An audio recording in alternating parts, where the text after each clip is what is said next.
Le grand format de l'actualité sur la télévision africaine. Mesdames, bonsoir. Monsieur, bonsoir. Bienvenue au journal. À la une de cette édition, le carnage Boko Haram se poursuit au Nigeria. Plus de 25 morts à l'issue d'une attaque d'une mission pétrolière.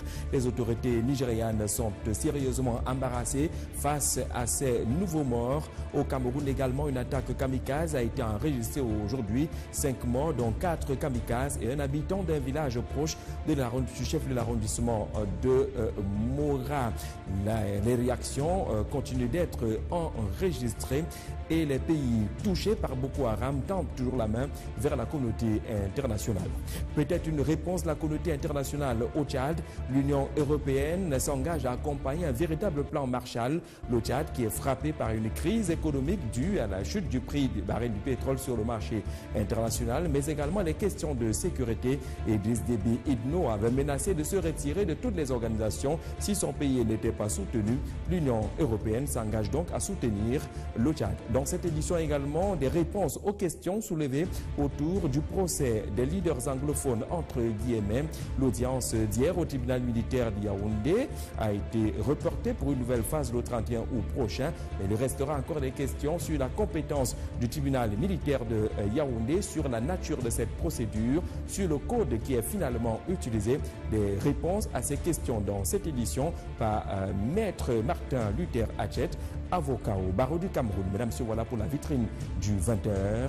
Une fois de plus, bonsoir et bienvenue à ce journal. Ce vendredi est premier jour de deuil national relativement au décret signé hier par le président de la République du Cameroun. Deuil national ce vendredi et demain samedi avec drapeau en berne à l'intérieur du territoire national, mais également dans les représentations diplomatiques. Mais ce jour, l'attention était tournée vers Douala, la capitale économique du Cameroun, où se déroulait la cérémonie en hommage aux victimes de ce naufrage du bateau Moudemba du bataillon d'intervention rapide. C'est Joseph Betty Assomo, le ministre délégué à la présidence en charge de la défense, qui représentait le chef de l'État à cette cérémonie qui a vu la décoration des 3 rescapés, mais également les décorations à titre posthume des victimes de cette catastrophe.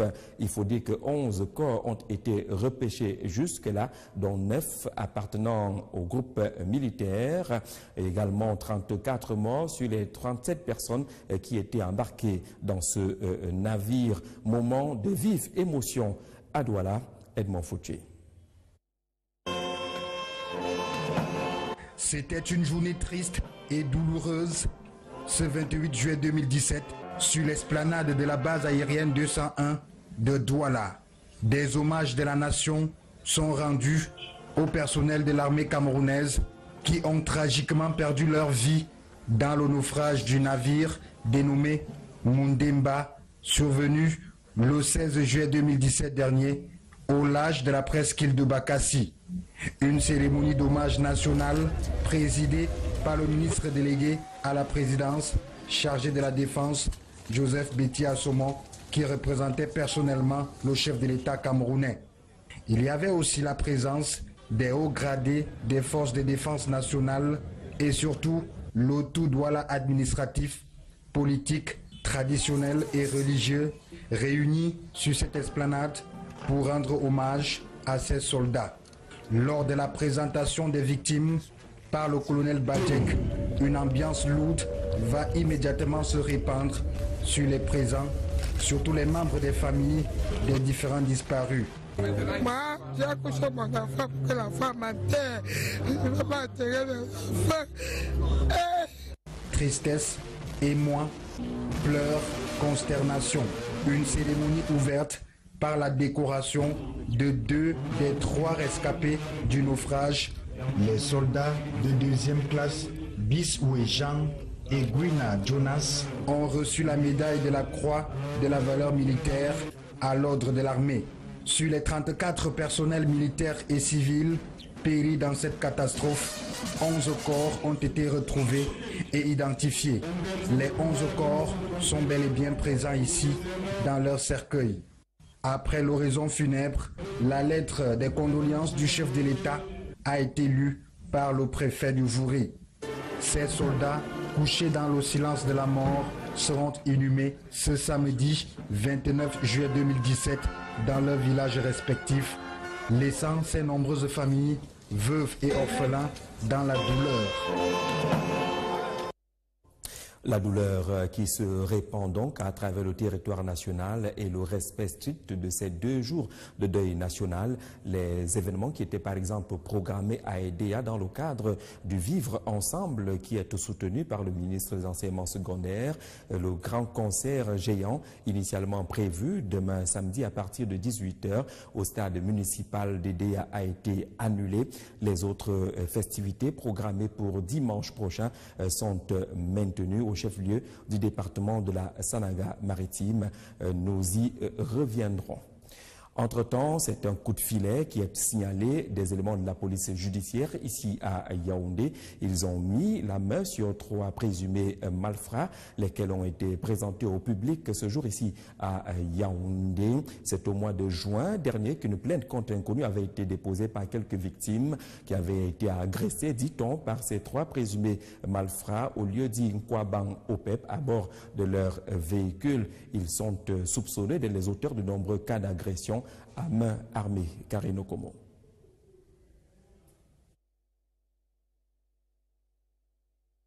Voici le gang de présumés malfrats que les éléments du service des interventions et de recherche de la police judiciaire de Yaoundé viennent de mettre hors d'état de nuire. Il s'agit en effet de Amougou Zambo Jean-Marie, chef de gang, par ailleurs sergent-chef revoqué, et ses 2 complices, Mbiajon Emmanuel alias Noëlo et Watan Awana, respectivement âgés de 39, 25 et 20 ans. Ces derniers sont accusés d'agression à main armée sur 2 individus à bord de leur véhicule au quartier Nkwaban, précisément au lieu-dit OPEP+.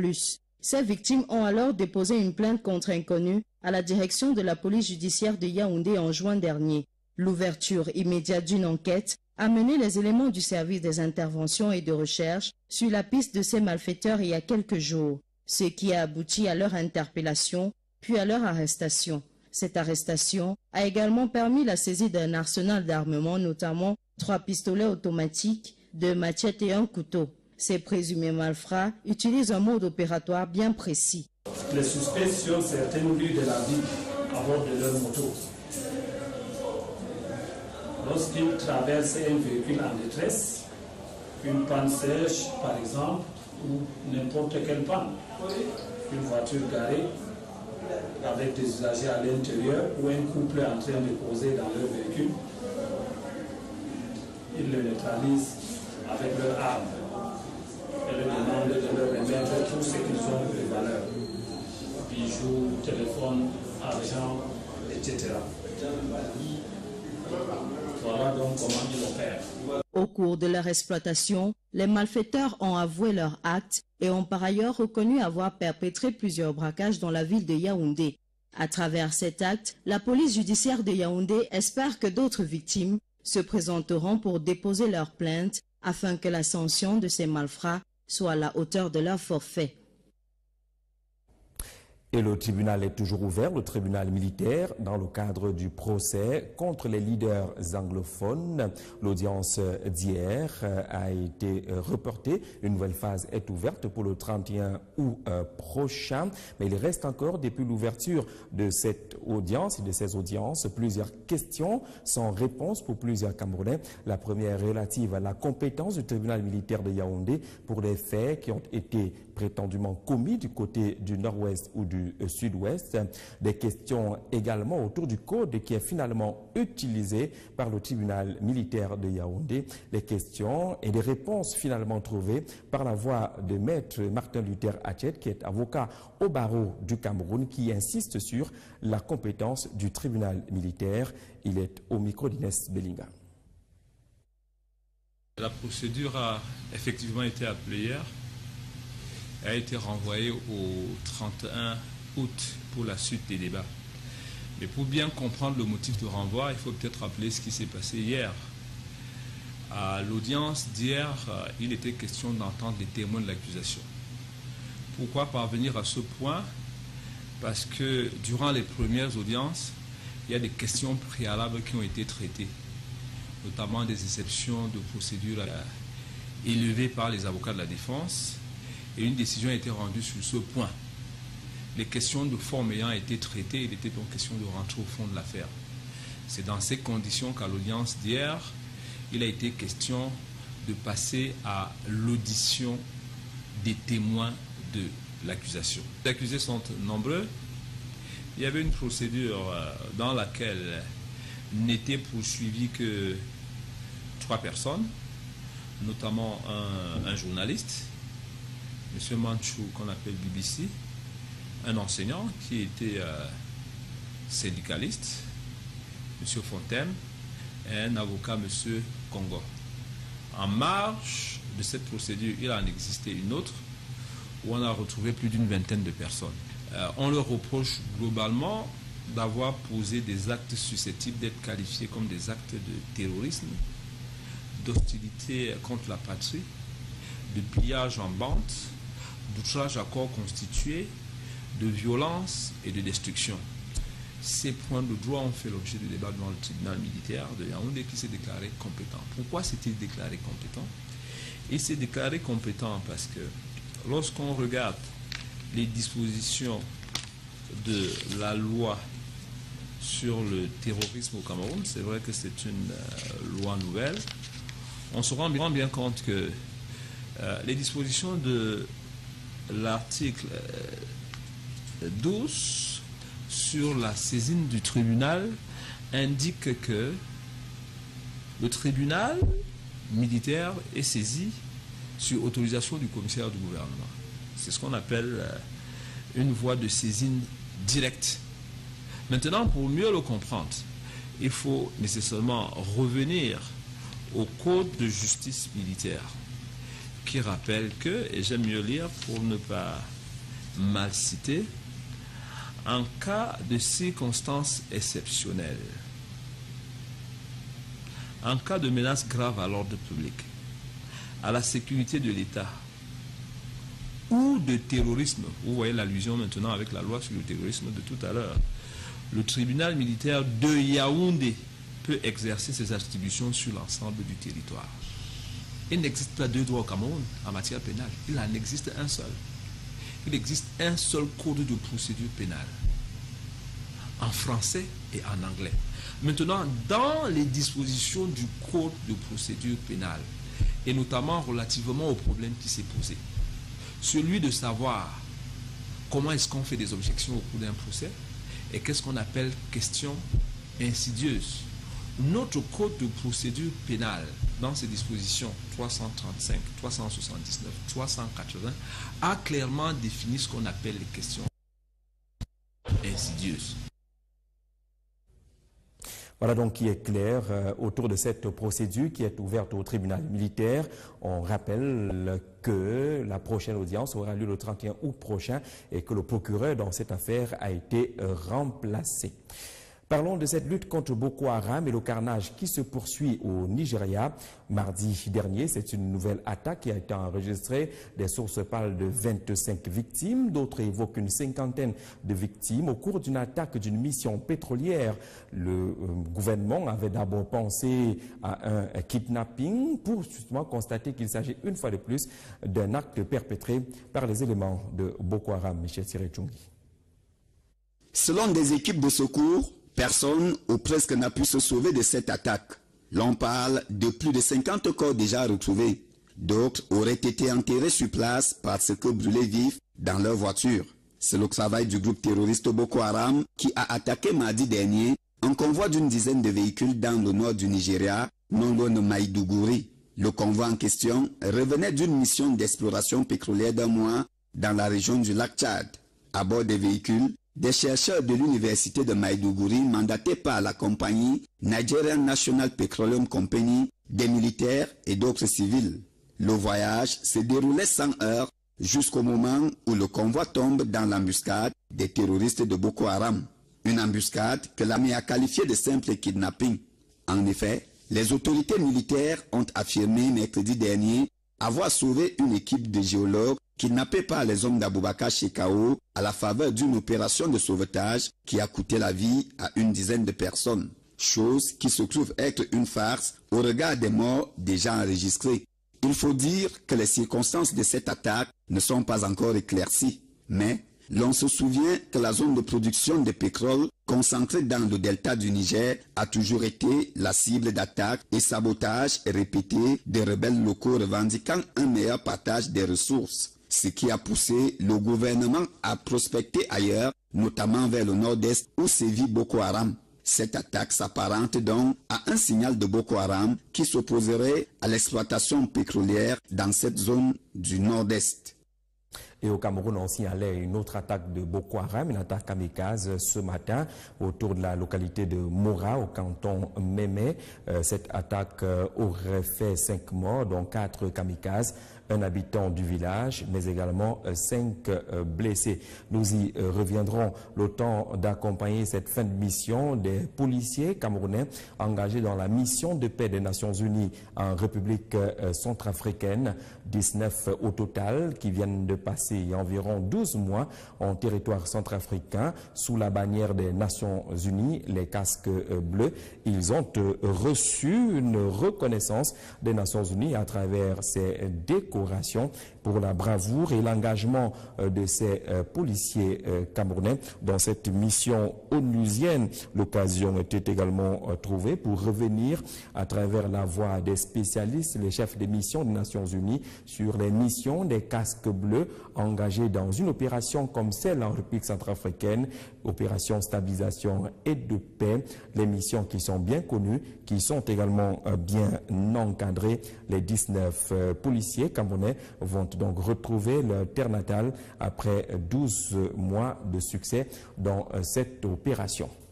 Dans l'actualité, l'Union européenne a peut-être maintenant écouté la République tchadienne et les propos d'Idriss Déby Itno qui menaçait de quitter les différentes organisations, notamment le G5 Sahel, si son pays n'était pas soutenu dans le cadre de la lutte contre Boko Haram, mais également face à la crise économique causée essentiellement par la chute du prix du baril du pétrole sur le marché international. L'Union européenne s'est engagée à soutenir le Tchad dans ce combat. Reportage.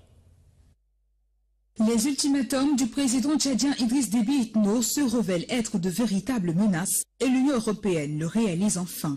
En effet, le chef d'État tchadien a annoncé le 25 juin que son pays devra se retirer de la lutte contre le terrorisme dans le Sahel s'il ne recevait pas un soutien financier de la communauté internationale. À ce qu'il paraît, le président Déby n'a pas prêché seul dans le désert du Sahara. Il a d'ailleurs été invité au bureau de l'Union européenne à Rome pour rencontrer le président du Parlement européen, même si les enjeux se concentrent plus sur la situation en Libye. J'ai rencontré le président de la République. L'Europe va soutenir, soit à niveau économique, soit à niveau politique, ce pays qui est crucial pour la lutte contre le terrorisme, la lutte contre l'immigration et la lutte contre le changement climatique.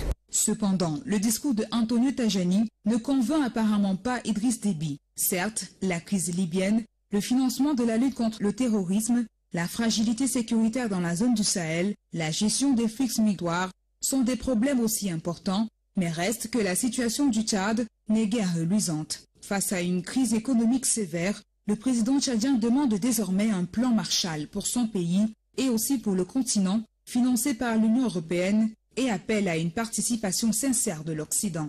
À ce jour, les contributions des États membres de l'Union européenne au Fonds fiduciaire pour l'Afrique se situent seulement à 1,8 milliard d'euros.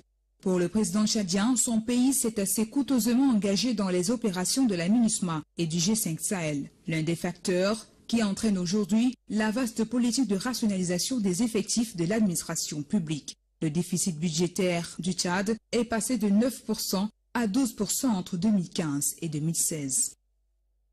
Et le plan de reconstruction, par exemple, la République centrafricaine qui bénéficie de l'appui de la Banque africaine de développement, le directeur général de cette institution financière est en RCA depuis quelques heures maintenant avec le gouvernement. Ils ont évoqué les projets en cours et les projets d'avenir avec un accent sur l'agriculture et les mines. Nous y reviendrons. Le temps d'aller écouter Veuve Tshisekedi du côté de la République démocratique du Congo depuis que son époux est décédé au mois de février dernier. Toujours pas d'obsèques organisées en RDC. Plusieurs dates ont été avancées, finalement repoussées au point où la veuve qui a décidé de prendre la parole sur la place publique parle désormais de politisation du décès de son époux, le leader de l'UDPS, leader de l'opposition en République démocratique du Congo. nouveau, politisation de ces obsèques au détriment des réalités et la tradition bantoue.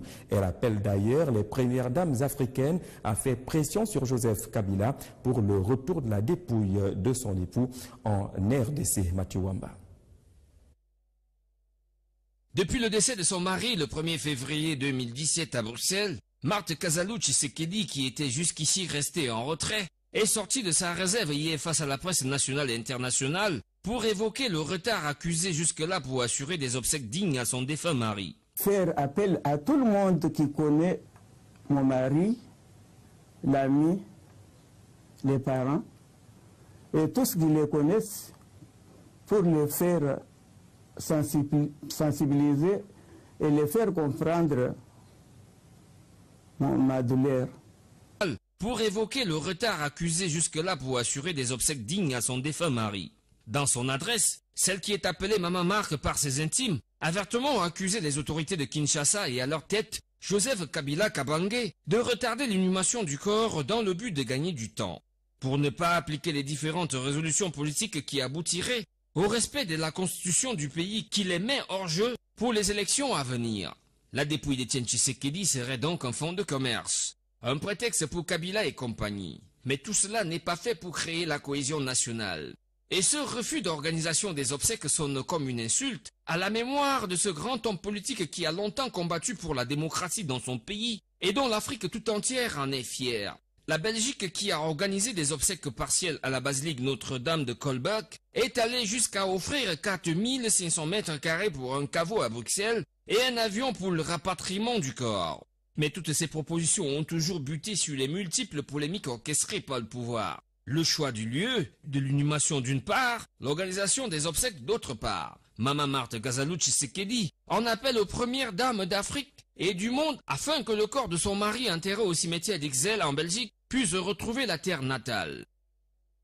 Et l'autre rive du Congo est préoccupée par le second tour des élections législatives.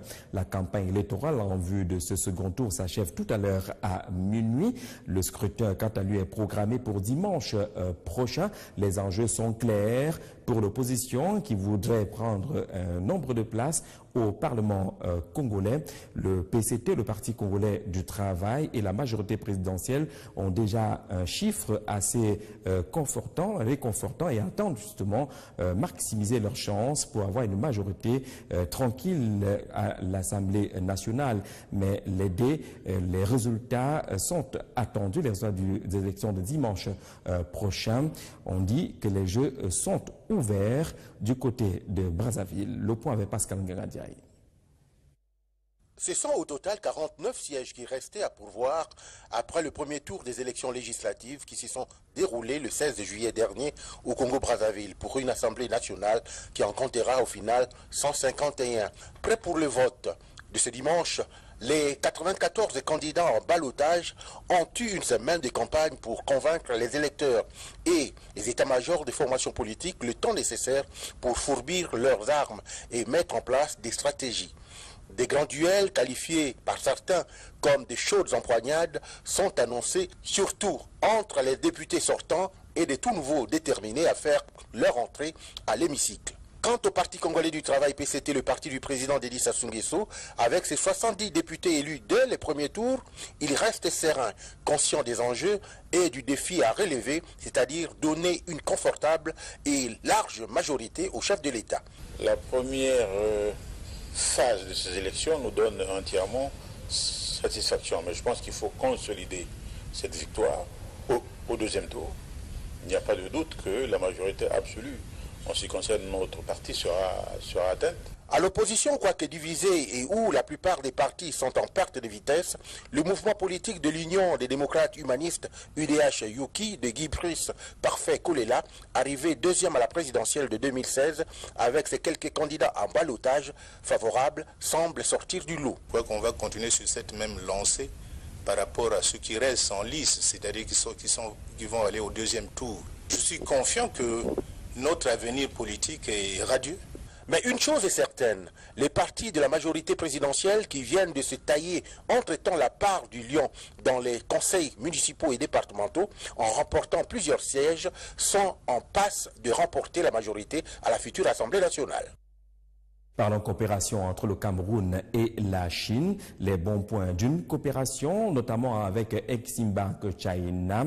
Les projets soutenus par la Chine évoluent bien au Cameroun. Le constat a été révélé aujourd'hui au cours d'une rencontre entre le ministre de l'économie, la planification et l'aménagement du territoire et les représentants de Exim Bank. Occasion justement de faire le point des travaux qui sont en cours de réalisation dans notre pays. Mélanie Bibanga.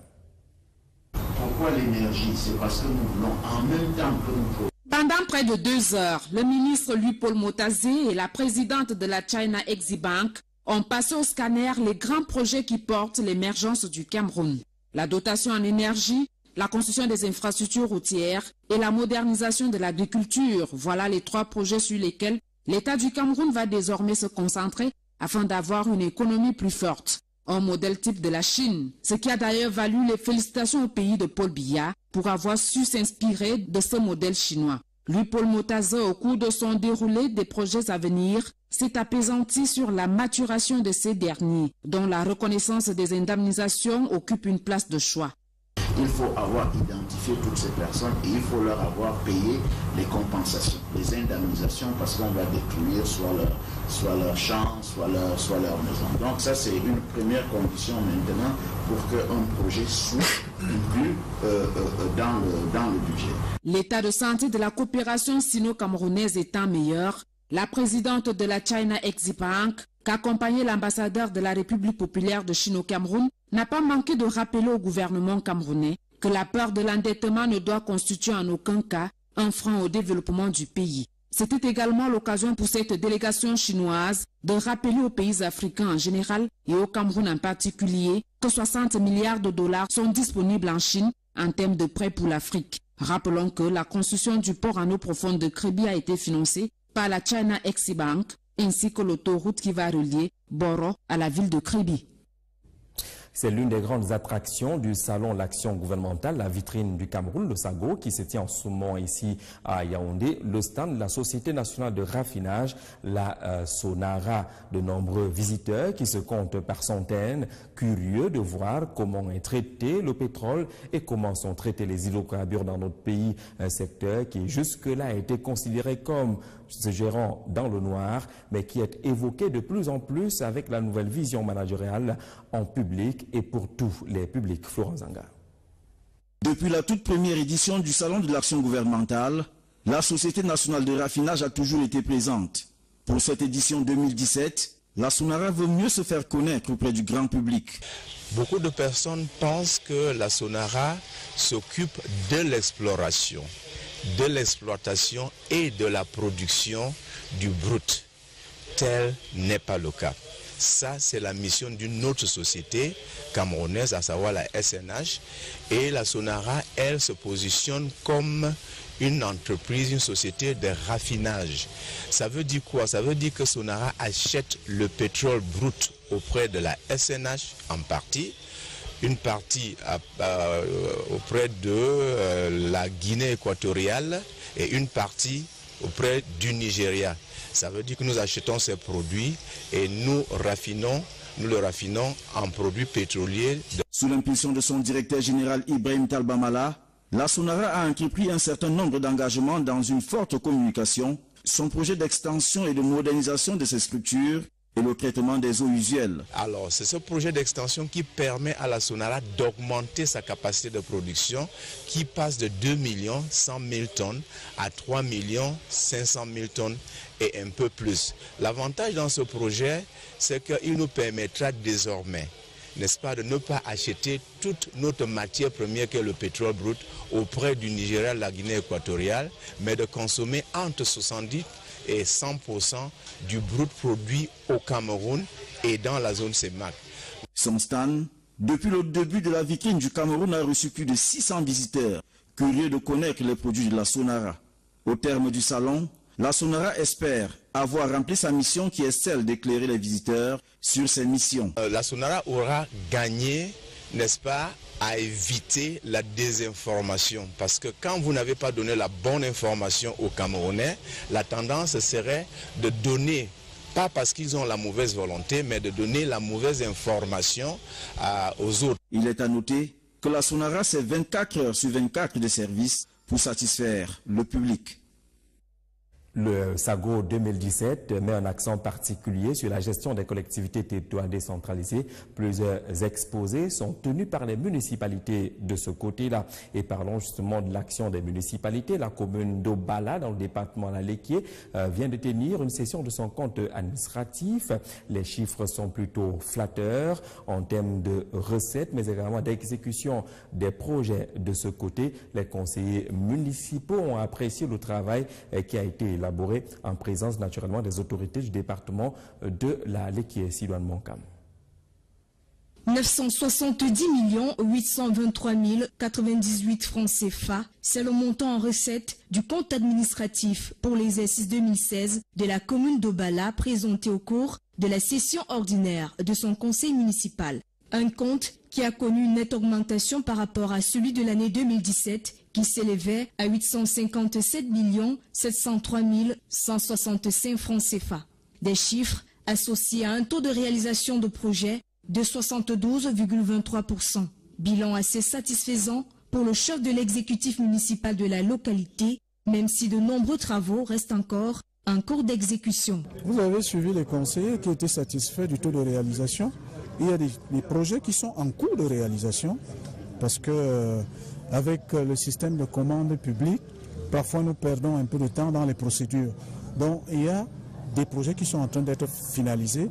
Je crois qu'au total, on atteindra un taux de 115 à 80% de réalisation des projets 2016. Beaucoup d'optimisme par rapport à la suite des réalisations, mais déjà les recettes de ce compte 2016 ont permis à l'exécutif communal de mettre sur pied une bonne partie de projets inscrits sur le plan d'investissement annuel de la commune. Les populations d'Obala qui sont dans un bassin de production ont besoin de routes pour écouler leurs produits. Et nous avons des villages densément peuplés qui ont besoin, où les gens ont besoin de se déplacer d'une localité à une autre pour mener leurs activités et à nos enfants d'aller à l'école et au transport d'exercer leurs activités.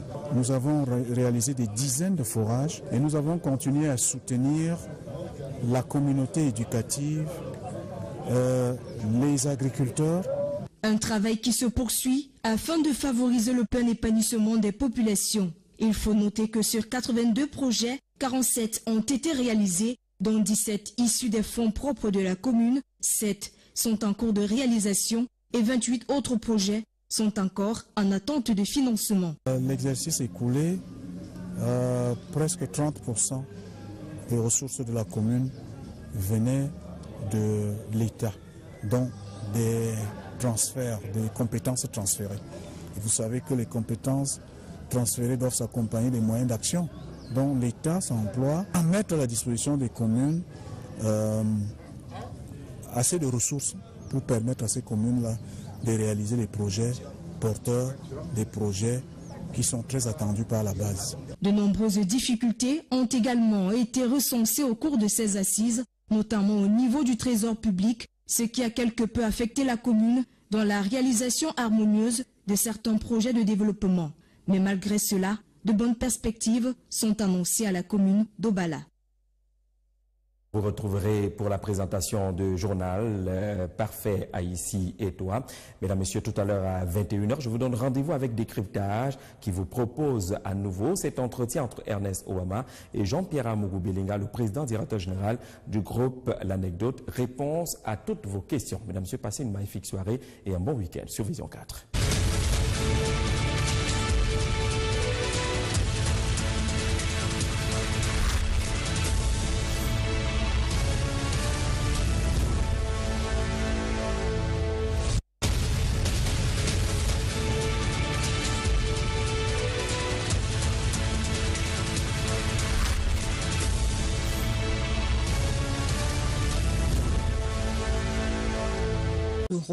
Pour le président tchadien, son pays s'est assez coûteusement engagé dans les opérations de la MINUSMA et du G5 Sahel, l'un des facteurs qui entraîne aujourd'hui la vaste politique de rationalisation des effectifs de l'administration publique. Le déficit budgétaire du Tchad est passé de 9% à 12% entre 2015 et 2016. Et le plan de reconstruction, par exemple, la République centrafricaine qui bénéficie de l'appui de la Banque africaine de développement, le directeur général de cette institution financière est en RCA depuis quelques heures maintenant avec le gouvernement. Ils ont évoqué les projets en cours et les projets d'avenir avec un accent sur l'agriculture et les mines. Nous y reviendrons. Le temps d'aller écouter Veuve Tshisekedi du côté de la République démocratique du Congo depuis que son époux est décédé au mois de février dernier. Toujours pas d'obsèques organisées en RDC. Plusieurs dates ont été avancées, finalement repoussées au point où la veuve qui a décidé de prendre la parole sur la place publique parle désormais de politisation du décès de son époux, le leader de l'UDPS, leader de l'opposition en République démocratique du Congo. Politisation de ces obsèques au détriment des réalités et la tradition bantou. Elle appelle d'ailleurs les premières dames africaines à faire pression sur Joseph Kabila pour le retour de la dépouille de son époux en RDC. Mathieu Wamba. Depuis le décès de son mari le 1er février 2017 à Bruxelles, Marthe Kazalou Tshisekedi, qui était jusqu'ici restée en retrait, est sortie de sa réserve hier face à la presse nationale et internationale pour évoquer le retard accusé jusque-là pour assurer des obsèques dignes à son défunt mari. Faire appel à tout le monde qui connaît mon mari, l'ami, les parents, et tous qui les connaissent, pour les faire sensibiliser et les faire comprendre ma douleur. Pour évoquer le retard accusé jusque-là pour assurer des obsèques dignes à son défunt mari.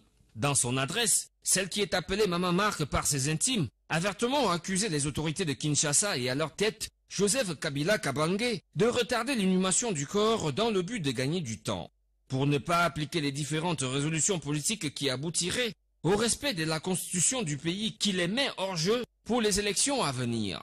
La dépouille d'Etienne Tshisekedi serait donc un fonds de commerce, un prétexte pour Kabila et compagnie. Mais tout cela n'est pas fait pour créer la cohésion nationale.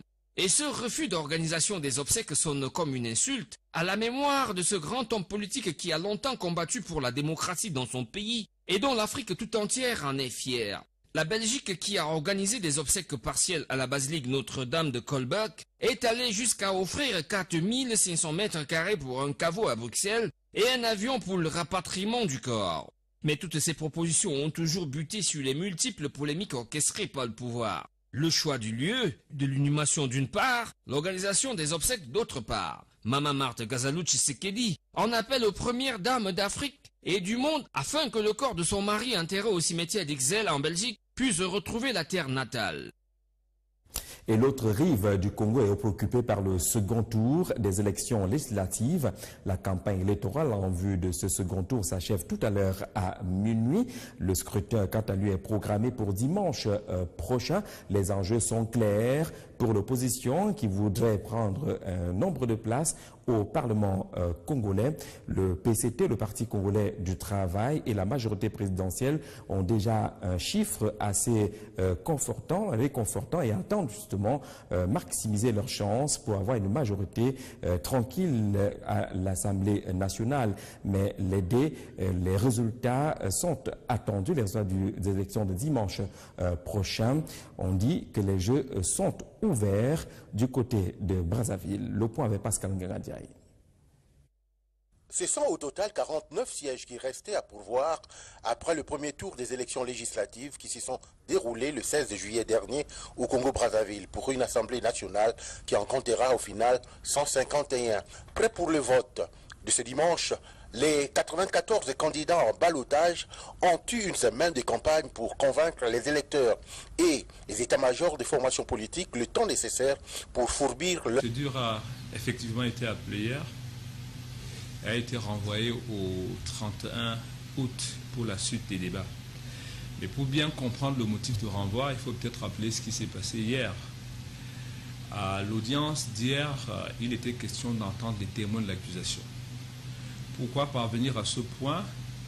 Parce que durant les premières audiences, il y a des questions préalables qui ont été traitées, notamment des exceptions de procédure élevées par les avocats de la défense, et une décision a été rendue sur ce point. Les questions de forme ayant été traitées, il était donc question de rentrer au fond de l'affaire. C'est dans ces conditions qu'à l'audience d'hier, il a été question de passer à l'audition des témoins de l'accusation. Les accusés sont nombreux. Il y avait une procédure dans laquelle n'étaient poursuivis que 3 personnes, notamment un journaliste, M. Manchou, qu'on appelle BBC, un enseignant qui était syndicaliste, M. Fontaine, et un avocat, M. Congo. En marge de cette procédure, il en existait une autre où on a retrouvé plus d'une vingtaine de personnes. On leur reproche globalement d'avoir posé des actes susceptibles d'être qualifiés comme des actes de terrorisme, d'hostilité contre la patrie, de pillage en bande, d'outrage à corps constitué, de violence et de destruction. Ces points de droit ont fait l'objet de débat devant le tribunal militaire de Yaoundé qui s'est déclaré compétent. Pourquoi s'est-il déclaré compétent? Il s'est déclaré compétent parce que lorsqu'on regarde les dispositions de la loi sur le terrorisme au Cameroun, c'est vrai que c'est une loi nouvelle, on se rend bien compte que les dispositions de l'article 12 sur la saisine du tribunal indiquent que le tribunal militaire est saisi sur autorisation du commissaire du gouvernement. C'est ce qu'on appelle une voie de saisine directe. Maintenant, pour mieux le comprendre, il faut nécessairement revenir au code de justice militaire qui rappelle que, et j'aime mieux lire pour ne pas mal citer, en cas de circonstances exceptionnelles, en cas de menace grave à l'ordre public, à la sécurité de l'État ou de terrorisme, vous voyez l'allusion maintenant avec la loi sur le terrorisme de tout à l'heure, le tribunal militaire de Yaoundé peut exercer ses attributions sur l'ensemble du territoire. Il n'existe pas 2 droits au Cameroun en matière pénale, il en existe un seul. Il existe un seul code de procédure pénale, en français et en anglais. Maintenant, dans les dispositions du code de procédure pénale, et notamment relativement au problème qui s'est posé, celui de savoir comment est-ce qu'on fait des objections au cours d'un procès, et qu'est-ce qu'on appelle question insidieuse. Notre code de procédure pénale, dans ses dispositions 335, 379, 380, a clairement défini ce qu'on appelle les questions insidieuses. Voilà donc qui est clair autour de cette procédure qui est ouverte au tribunal militaire. On rappelle que la prochaine audience aura lieu le 31 août prochain et que le procureur dans cette affaire a été remplacé. Parlons de cette lutte contre Boko Haram et le carnage qui se poursuit au Nigeria. Mardi dernier, c'est une nouvelle attaque qui a été enregistrée. Des sources parlent de 25 victimes, d'autres évoquent une 50aine de victimes au cours d'une attaque d'une mission pétrolière. Le gouvernement avait d'abord pensé à un kidnapping pour justement constater qu'il s'agit une fois de plus d'un acte perpétré par les éléments de Boko Haram. Michel Siré-Tchoungui. Selon des équipes de secours, personne ou presque n'a pu se sauver de cette attaque. L'on parle de plus de 50 corps déjà retrouvés. D'autres auraient été enterrés sur place parce que brûlés vifs dans leur voiture. C'est le travail du groupe terroriste Boko Haram qui a attaqué mardi dernier un convoi d'une dizaine de véhicules. Le grand format de l'actualité sur la télévision africaine. Mesdames, bonsoir, monsieur, bonsoir. Bienvenue au journal. À la une de cette édition, le carnage Boko Haram se poursuit au Nigeria. Plus de 25 morts à l'issue d'une attaque d'une mission pétrolière. Les autorités nigérianes sont sérieusement embarrassées face à ces nouveaux morts. Au Cameroun également, une attaque kamikaze a été enregistrée aujourd'hui. 5 morts, dont 4 kamikazes et un habitant d'un village proche de l'arrondissement de Mora. Les réactions continuent d'être enregistrées et les pays touchés par Boko Haram tendent toujours la main vers la communauté internationale. Peut-être une réponse de la communauté internationale au Tchad. L'Union européenne s'engage à accompagner un véritable plan Marshall. Le Tchad qui est frappé par une crise économique due à la chute du prix du baril du pétrole sur le marché international, mais également les questions de sécurité. Idriss Déby Itno avait menacé de se retirer de toutes les organisations si son pays n'était pas soutenu.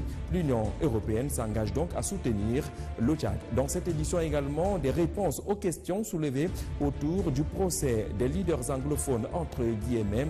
L'audience d'hier au tribunal militaire de Yaoundé a été reportée pour une nouvelle phase le 31 août prochain. Mais il restera encore des questions sur la compétence du tribunal militaire de Yaoundé, sur la nature de cette procédure, sur le code qui est finalement utilisé.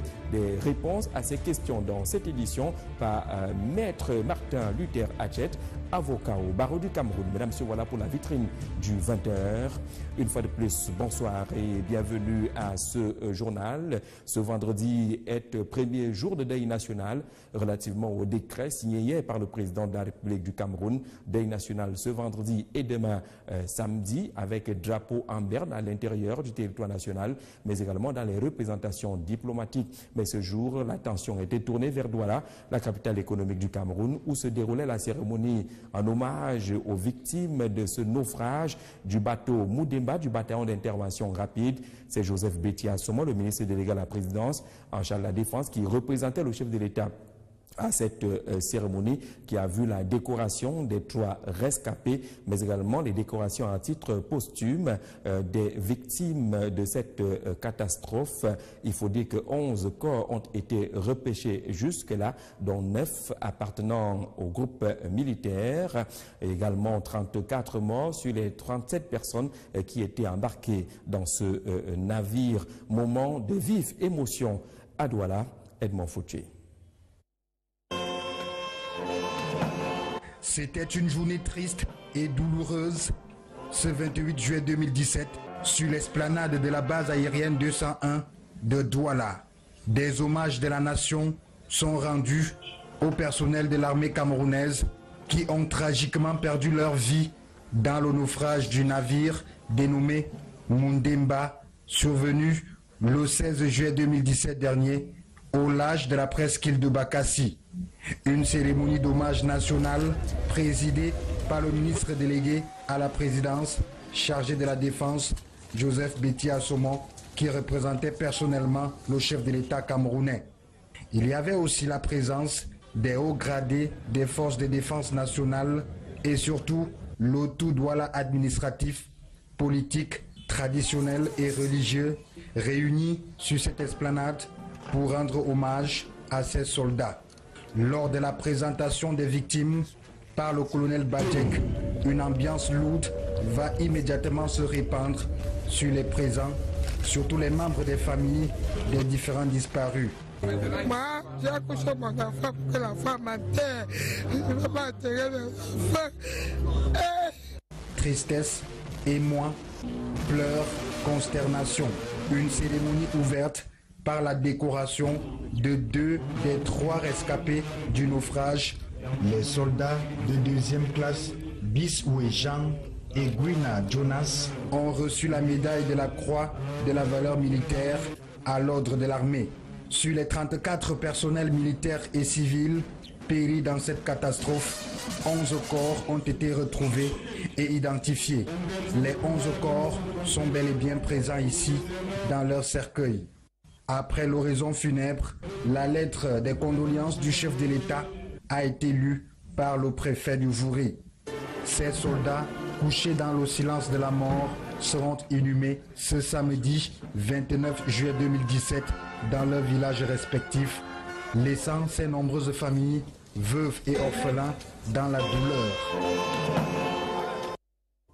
La douleur qui se répand donc à travers le territoire national et le respect strict de ces 2 jours de deuil national. Les événements qui étaient par exemple programmés à EDEA dans le cadre du Vivre Ensemble qui est soutenu par le ministre des Enseignements secondaires.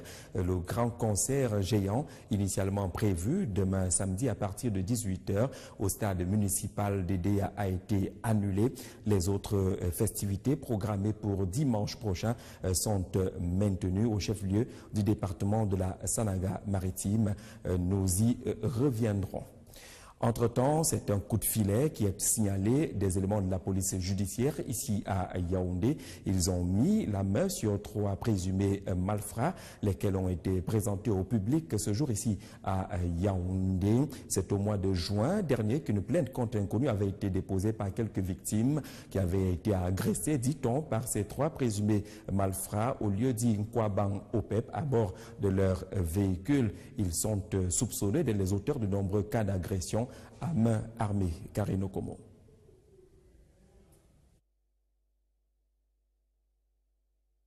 Voici le gant de présumés malfrats que les éléments du service des interventions et de recherche de la police judiciaire de Yaoundé viennent de mettre hors d'état de nuire. Il s'agit en effet de Amougou Zambo Jean-Marie, chef de gang, par ailleurs sergent-chef revoqué, et ses 2 complices, Mbiajon Emmanuel alias Noëlo et Watan Awana, respectivement âgés de 39, 25 et 20 ans. Ces derniers sont accusés d'agression à main armée sur 2 individus à bord de leur véhicule au quartier Nkwaban, précisément au lieu dit au PEP+. Ces victimes ont alors déposé une plainte contre inconnu à la direction de la police judiciaire de Yaoundé en juin dernier.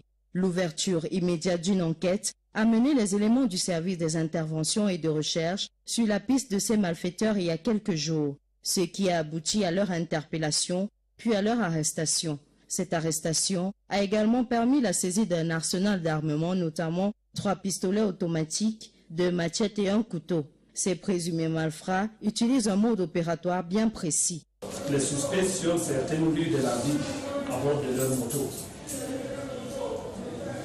Lorsqu'ils traversent un véhicule en détresse, une panne sèche par exemple, ou n'importe quelle panne, une voiture garée avec des usagers à l'intérieur ou un couple en train de poser dans leur véhicule, ils le neutralisent avec leur arme et leur demandent de leur remettre tout ce qu'ils ont de valeur, bijoux, téléphone, argent, etc. Voilà donc comment ils opèrent. Au cours de leur exploitation, les malfaiteurs ont avoué leurs actes et ont par ailleurs reconnu avoir perpétré plusieurs braquages dans la ville de Yaoundé. À travers cet acte, la police judiciaire de Yaoundé espère que d'autres victimes se présenteront pour déposer leur plainte afin que la sanction de ces malfrats soit à la hauteur de leur forfait.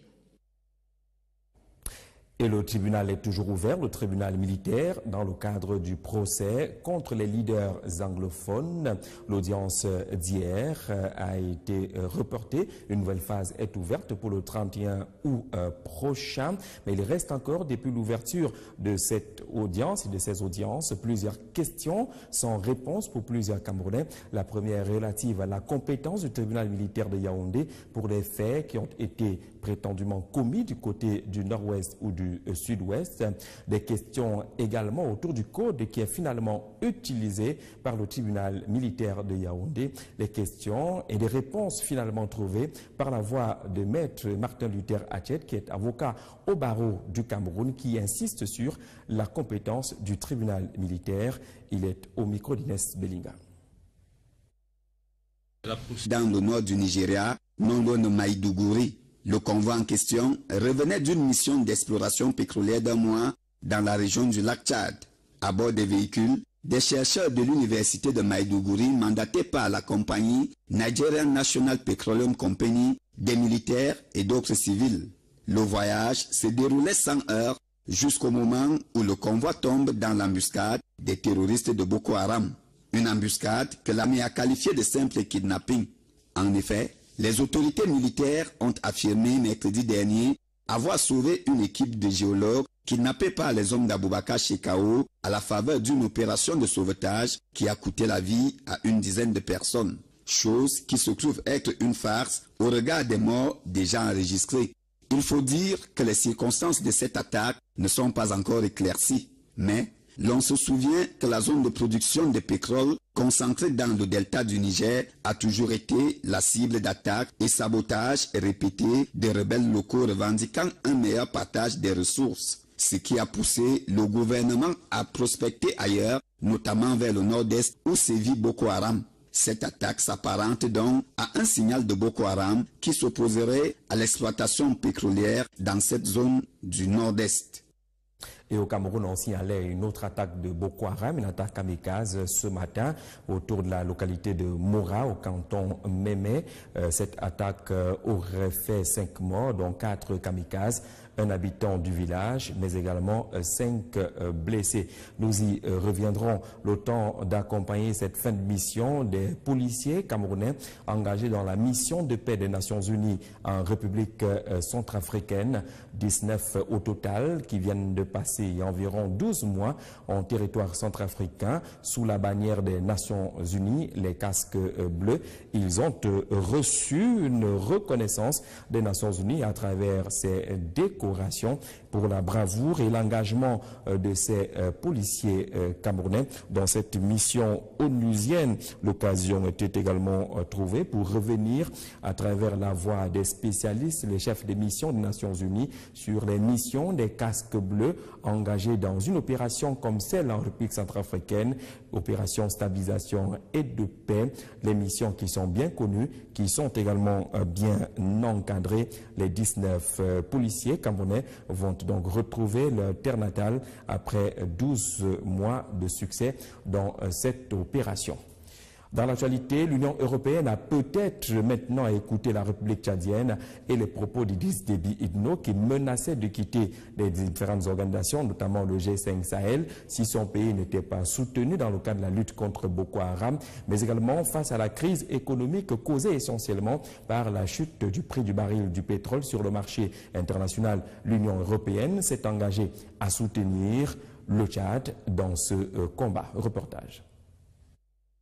Les ultimatums du président tchadien Idriss Déby Itno se révèlent être de véritables menaces et l'Union européenne le réalise enfin. En effet, le chef d'État tchadien a annoncé le 25 juin que son pays devra se retirer de la lutte contre le terrorisme dans le Sahel s'il ne recevait pas un soutien financier de la communauté internationale. À ce qu'il paraît, le président Déby n'a pas prêché seul dans le désert du Sahara. Il a d'ailleurs été invité au bureau de l'Union européenne à Rome pour rencontrer le président du Parlement européen, même si les enjeux se concentrent plus sur la situation en Libye. J'ai rencontré le président de la République. L'Europe va soutenir, soit à niveau économique, soit à niveau politique, ce pays qui est crucial pour la lutte contre le terrorisme, la lutte contre l'immigration et la lutte contre le changement climatique. Cependant, le discours de Antonio Tajani ne convainc apparemment pas Idriss Déby. Certes, la crise libyenne, le financement de la lutte contre le terrorisme, la fragilité sécuritaire dans la zone du Sahel, la gestion des flux migratoires sont des problèmes aussi importants, mais reste que la situation du Tchad n'est guère reluisante. Face à une crise économique sévère, le président tchadien demande désormais un plan Marshall pour son pays et aussi pour le continent, financé par l'Union européenne, et appelle à une participation sincère de l'Occident. À ce jour, les contributions des États membres de l'Union européenne au Fonds fiduciaire pour l'Afrique se situent seulement à 1,8 milliard